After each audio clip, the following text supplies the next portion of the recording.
ఉభయ భాషా కవిత్వ ప్రయోగ కుశలుడు అయిన కవి ఎవరు?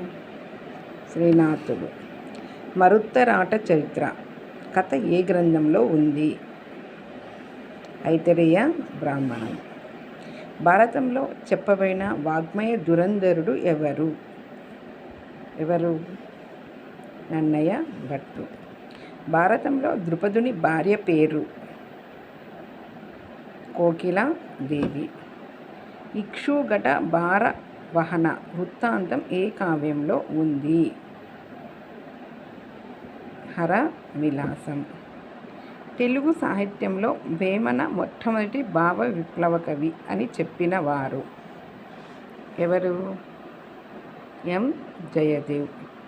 వేమన ప్రజాకవి అని చెప్పినవారు ఎవరు? William Campbell.